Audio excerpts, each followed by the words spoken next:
Welcome back जी। एक बार फिर मैं आप सबको खुश आमदीद करता हूँ अपने यूट्यूब चैनल पे। आज हम अगेन बात करेंगे आईसीसी क्रिकेट वर्ल्ड कप 2023 के बारे में। थोड़ी सी बात करेंगे, जो प्रीवियस दो मैचेस खेले गए हैं उन पे मैं अनफॉर्चुनेटली वीडियो नहीं कर पाया, और फिर आज के मैच के बारे में बात करेंगे। तो पहले बात कर लेते हैं हम जो मैच खेला गया, इंडिया वर्सेस इंग्लैंड। तो इंग्लैंड क्योंकि डाउन एंड आउट नजर आ रही थी डिफेंडिंग चैंपियंस वो होने के नाते, और वैसे भी अगर हम बात करें उनसे वो परफॉर्मेंस जो एक्सपेक्ट की जा रही थी, उनको एक पोटेंशियल फाइनलिस्ट बताया जा रहा था इस वर्ल्ड कप से पहले। सब एक्सपर्ट्स ने, सब क्रिकेट फैंस की यही राय थी, लेकिन जिस तरह वो आगे खेले हैं वो बहुत ही कंप्लीटली डिसअपॉइंटिंग परफॉर्मेंस है उनकी तरफ से। कुछ उनके लिए ठीक नहीं हो रहा, कोई डिपार्टमेंट वो ऐसा नहीं है जिनमें वो बेहतर कर रहे हो।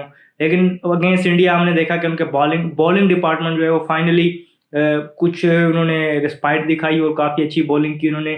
डेविड विली ने अर्ली ऑन अच्छी बॉलिंग की, फिर क्रिस वोक्स उनका साथ निभाया, राशिद आदिल रशीद है जो उन्होंने भी अच्छी बॉलिंग की। तो उन्होंने इंडिया को एक बिलो पार स्कोर पे रिस्ट्रिक्ट कर लिया था। लेकिन अगेन यहाँ मैं बात आपको बताऊंगा कि विकेट्स तो ले ली डेविड विली ने, क्रिस वोक्स ने, लेकिन यहाँ बात तारीफ बनती है रोहित शर्मा की, जिस तरह वो अपने जो नॉर्मली जिस चीज़ के लिए वो जाने जाते हैं, और बिलखसूस इस वर्ल्ड कप में हम देख रहे हैं जिस अग्रेशन से वो खेल रहे हैं, उन्होंने उसको कंट्रोल किया। और फिर जिस तरह की उन्होंने इनिंग को लेके चले और बिल्ड किया, ये काबिल तारीफ है। उन्होंने 85 स्कोर किया। उसके बाद नीचे से हमने देखा उन्होंने सूर्य कुमार यादव को मौका दिया था, उन्होंने भी अच्छी परफॉर्मेंस दी। जब ऊपर के कुछ प्लेयर्स परफॉर्म नहीं कर रहे होते तो नीचे से इस तरह देखते हैं प्लेयर्स परफॉर्म करते हैं।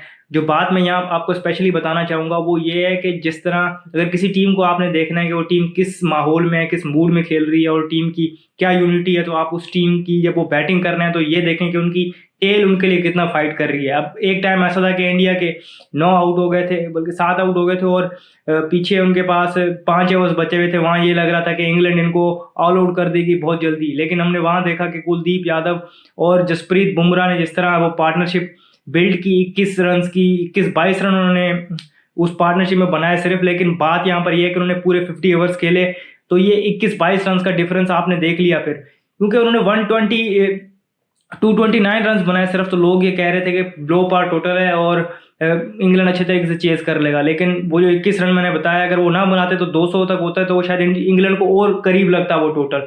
लेकिन एनी हाउ अगर हम बात करें तो फिर इंग्लैंड जब चेस करने तो अच्छा स्टार्ट मिला, उन्होंने सिर्फ 4 ओवरों में 30 रन बना लिए थे। लेकिन वहां से फिर प्रिसीजन शुरू हुई जिसप्रीत बुमराह की, जिस तरह वो जिस अक्लमंदी से जिस तरह वो अपनी एक अच्छी पेस पे और दोनों तरफ बॉल को अपनी विल पे मूव कर रहे हैं, तो उन्होंने वहां पर विकेटें ली। फिर मोहम्मद शमी ने आके जिस तरह अगर हमने देखें तो उड़ा के रख दिया इंग्लैंड की बैटिंग लाइन को। फिर कुलदीप यादव ने जो कहते हैं final lane in the coffin, उन्होंने 2-4 मैजिकल डिलीवरीज डाली, तो इंडिया वो मैच कंफर्टेबली 100 रन से जीत गया। और इस तरह इंडिया ने अपने इस वर्ल्ड कप में अपनी जो विनिंग स्ट्रीक है वो कायम रखी। इंग्लैंड ने अपने लिए मुसीबतें मजीद खड़ी कर ली हैं।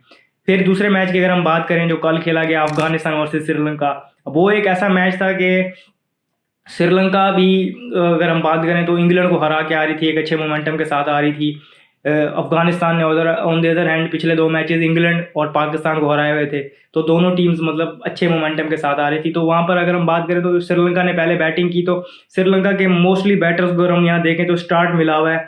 अगर हम बात करें प्रथम निशान का, करुणारत्ने, कुशल मेंडिस, समरविक्रमा, सब तकरीबन बैट्समैन, कैंजेलो मैथ्यूज, सबको स्टार्ट मिला हुआ है, लेकिन किसी ने बड़ी इनिंग में कन्वर्ट नहीं किया और 241 तक वो महदूद रहे। यहाँ पर तारीफ बनती है अफगानिस्तान के थिंक टैंक की कि उन्होंने अपने इन फॉर्म बॉलर नूर अहमद जो पाकिस्तान के खिलाफ खेले थे लेफ्ट आर्म चाइना में, उन्होंने विकेटें ली थी पाकिस्तान के अगेंस्ट, क्रूशल विकेटें ली थी, उनको रेस्ट करवाया और कंडीशंस को देखते हुए फजल हक फारूकी को टीम में लेके आए, और फजल हक फारूकी ने उनको परफॉर्म करके दिया, 4 विकेटें ली और मैन ऑफ द मैच भी बने। अब 241 के चेज में अगर हम बात करें अफगानिस्तान की, तो अफगानिस्तान ने चेस को बड़े अच्छे तरीके से, बड़े अच्छी प्लानिंग के साथ वेल टाइम चेस किया। उनकी पहली विकेट बहुत जल्दी गिर गई गुरबाज की, वो 0 पे चले गए, उनके मेन बैटर हैं। लेकिन जिस तरह उनके बैट्समैन बाकी कॉन्फिडेंस के साथ खेल रहे हैं, अगर हम यहाँ बात करें इब्राहिम जादरान जिन्होंने पाकिस्तान के खिलाफ भी रन बनाए थे, यहाँ भी उन्होंने 39 रन किए। फिर रहमत शाह वो फॉर्म वापस लेके आए 62 पे। हशमतुल्लाह शाहिदी जो उनके कैप्टन, उन्होंने 51, लेकिन जो उनको उनका जो रन रेट या जो उनकी टीम की जो रन तेज बनाने की एबिलिटी जो तेज हुई है, वो ये है कि जो अजमतुल अहमद जाई को उन्होंने प्रमोट किया ऊपर, तो उन्होंने 63 बॉल्स पे सिर्फ 73 रन स्कोर किए। इस तरह वो ये 5 ओवर पहले ही उन्होंने ये टारगेट 3 विकेटों के नुकसान पे पूरा कर लिया और वो मैच जीत गए, और उन्होंने इस वर्ल्ड कप में अपनी तीसरी जीत दर्ज की, और कहीं ना कहीं वो लोग उनको सेमीफाइनल्स के लिए फेवरेट देख रहे हैं। अब अगर हम बात करें जो आज मैच खेला गया पाकिस्तान वर्सेस बांग्लादेश का, ये मैच खेला गया ईडन गार्डन्स कोलकाता में। अब इस मैच में अगर हम बात करें तो श्रीलंका बांग्लादेश ने अच्छा टॉस जीता और उन्होंने कहा हम पहले यहाँ पर करेंगे, पहले हम बैटिंग करेंगे, क्योंकि हमने देखा कि उनके माइंड में कहीं ना कहीं ये था कि नेदरलैंड्स वाले मैच में सेकंड टाइम जब वो बॉलिंग करने आए नेदरलैंड्स वाले, तो पिच थोड़ा और बिहेव कर रहा था, पेसर्स को थोड़ी एक्स्ट्रा जंप मिल रही थी, गुड लाइन्स हम देख रहे थे, उनका बॉल अच्छा बाउंस हो रहा था, एक्स्ट्रा बाउंस हो रहा था, और वो लाइन लेंथ भी अच्छी हिट कर रहे थे, उनके स्पिनर्स को भी सपोर्ट मिली। तो उनके बैक ऑफ माइंड ये था कि चले चेज हम नहीं करते, क्योंकि हो सकता है पाकिस्तान हमें चेज में तंग करे, हम पहले स्कोर करके उसको डिफेंड करते हैं। तो अगर उन्होंने ये चीज़ सिलेक्ट की, अलबत्ता क्योंकि पिच ड्राई भी नज़र आ रही थी, लेकिन अगेन उनको स्टार्ट उतना अच्छा नहीं मिला। पाकिस्तान ने आज बड़े अरसे बाद हमने देखा कि शाहीन शाह अफरीदी ने अपनी लेंथ्स को अच्छे तरीके से हिट किया और उनको सक्सेस भी मिली। उन्होंने पावर प्ले में 2 विकेटें ली और उन्होंने ओडीआई में अपनी 100 विकेट्स भी कंप्लीट कर ली। वो फास्टेस्ट पाकिस्तानी बन गए और फास्ट बॉलर बन गए जिन्होंने जिन्होंने 100 विकेट्स लिए हैं।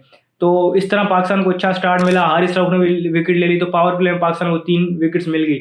आज बांग्लादेश ने कदरे बेहतर बैटिंग लाइन खिलाई, क्योंकि थोड़ा महमूदुल्लाह को थोड़ा उन्होंने ऊपर प्रमोट किया, तो वो आए, उन्होंने अगेन शो किया, 50 स्कोर की उन्होंने, और उनका साथ दिया लिटन दास ने। एक टाइम पर बड़ी अच्छी पार्टनरशिप वो बिल्ड कर रहे थे, लेकिन फिर उन्होंने एक लेजी शॉट खेलने से, कहते हैं सॉफ्ट डिसमिसल हम क्रिकेट की लैंग्वेज में कहते हैं, वो हुआ लिटन दास का। उसके बाद फिर शाकिब उल हसन आया, शाकिब उल हसन ने थोड़ी इनिंग की, मतलब अनकैरेक्टरिस्टिक ऑफ शाकिब उल हसन, क्योंकि उनकी फॉर्म नहीं है, उन्होंने टाइम लिया और थोड़ा एक्सेलरेट करने लगे, लेकिन वक्फे से विकेटें गिरती रही। और टुवर्ड्स द एंड हमने देखा कि जब पाकिस्तानी पेसर्स को रिवर्स मिली, तो वसीम जूनियर ने बड़ी आउटस्टैंडिंग उस चीज़ को यूज़ किया और उनको 204 पे ऑल आउट कर दिया। अभी 5 ओवर बाकी थे। मैंने आपको पहले वाले मैच के बाद बात करते हुए ये चीज़ बताई थी कि 50 ओवर्स खेलना कितना इंपॉर्टेंट है। यहाँ पर हम बात करें तो एक टाइम पे बांग्लादेश का बैट्समैन है अपकमिंग, और बल्कि अपकमिंग नहीं, अब तो बहुत ज़्यादा मैचेस खेल चुके हैं, लेकिन प्रॉमिसिंग टैलेंट है। मेहदी हसन मिराज की बात मैं कर रहा हूँ, ओपन भी कर चुके हैं, इस वर्ल्ड कप में भी उन्होंने ओपन किया है। अब बांग्लादेश के लिए वो बैटिंग कर रहे थे, तो उनको ये चीज़ माइंड में रखनी थी कि मैं अपनी टीम को बेस्ट चांस जीतने का कब दे सकता हूँ, अगर मैं 50 ओवर्स खेलूँ। तो उन्होंने एक बहुत ही रैश शॉट खेली बॉल, और देख रहे थे कि रिवर्स हो रहा था, तो उन्होंने क्रॉस द लाइन एक बुरी शॉट खेली, आउट हो गए, और उससे गेट ओपन हो गए, और फिर टेल सर्वाइव नहीं कर पाई। मोहम्मद वसीम की आउटस्टैंडिंग बॉलिंग थी, रिवर्स कर रहे थे और विकेट में फिनिश कर रहे थे। तो ये बहुत मुश्किल होता है बैट्समैन के लिए फेस करना, और ये पाकिस्तान की इनहेरिटेंस है। पाकिस्तान के हिस्टोरिकली अगर देखें तो बॉलर्स इस चीज़ के लिए फेमस हैं, तो उन्होंने ये चीज़ शो की, तो आज उनको हमने ऑल आउट कर दिया 204 पे। फिर आज हमने चेंजेस की हुई थी, इमाम उल हक रेस्ट पे थे, फ़खर जमान खेल रहे थे, तो फ़खर जमान और अब्दुल्ला शफीक ने 125 रन्स का एक बहुत ही आउटस्टैंडिंग ओपनिंग स्टैंड दिया। फ़खर जमान ने बड़ी आउटस्टैंडिंग इनिंग खेली। अगर हम बात करें तो 81 रन स्कोर किए उन्होंने, 7 छक्के लगाए, 100+ स्ट्राइक रेट था। अब्दुल्ला शफीक का भी ऑलमोस्ट 100 का स्ट्राइक रेट था। तो पाकिस्तान ने ये बासानी 7 विकेटों से मैच जीत लिया, और पीछे 105 बॉलें पड़ी हुई थी। तो इससे पाकिस्तान ना सिर्फ मैच जीता, बल्कि अपने नेट रन रेट को भी काफ़ी हद तक इम्प्रूव कर गया। अभी इससे और इम्प्रूवमेंट आ सकती थी, हमें ये 26-27 ओवर तक हमें फिनिश करना चाहिए था, लेकिन कुछ विकेटें गिर गई। मेहदी हसन मिराज ने 3 विकेटें ली, वाहिद बॉलर थे जिन्होंने विकेटें ली बांग्लादेश की तरफ से। अब यहाँ पर बांग्लादेश की अगर मैं बात करूँ तो बांग्लादेश के लिए सोचने की बात है कि अफगानिस्तान की टीम जो उनसे बहुत कम एक्सपीरियंस है, वो इस वर्ल्ड कप में वंडर्स कर रही है। इवन नेदरलैंड्स की टीम ने भी बड़ा अच्छा परफॉर्म किया हुआ है। वो इतने अरसे से, लंबे अरसे से क्रिकेट खेल रहे हैं, टेस्ट क्रिकेट भी खेले हैं, वो परफॉर्म क्यों नहीं कर रहे। आज भी फील्ड पे नज़र आ रहा था कि कहीं ना कहीं ऐसे लग रहे थे कि उनके जिस तरह शाकिब उल हसन है वो इंटरेस्टेड नहीं थे, बहुत लेजी से नज़र आ रहे थे। तो ये उनके लिए बहुत सारी चीज़ें सोचने वाली हैं। मेहदी हसन मिराज जैसा बैट्समैन, आज मैंने कहा कि उन्होंने बेहतर खिलाई है बैटिंग लाइन, लेकिन उसको बहुत फिर नीचे ले गए। तो उनको ये चीज़ें सॉर्ट आउट करनी पड़ेंगी अगर उन्हें आगे जाके सीखना है इससे। और अगेन मैंने इस तरह आपको बताया कि इस वर्ल्ड कप में सिर्फ ये नहीं है कि ये वर्ल्ड कप सेमीफाइनल के 4 स्पॉट्स हैं, बल्कि चैंपियंस ट्रॉफी में भी जो टीम्स क्वालिफाई करेंगी, टॉप 8 जो इस वर्ल्ड कप में फिनिश करेंगी, अब obviously Pakistan being the host nation उनको ऑटोमेटिक क्वालिफिकेशन मिल गई है, लेकिन बाकी टॉप 7 जो रैंक इस टेबल में रैंक करेंगी उससे जाएंगी। तो ये चीज़ भी उनको सोचनी पड़ेगी, ये चीज़ इंग्लैंड को भी सोचनी पड़ेगी। तो ये चीज़ें, ये इस वर्ल्ड कप को उसने मज़ीद इंटरेस्टिंग बना दिया है। इस वीडियो में फिलहाल इतना ही, मुझे दीजिए इजाज़त। शुक्रिया, अल्लाह हाफिज़।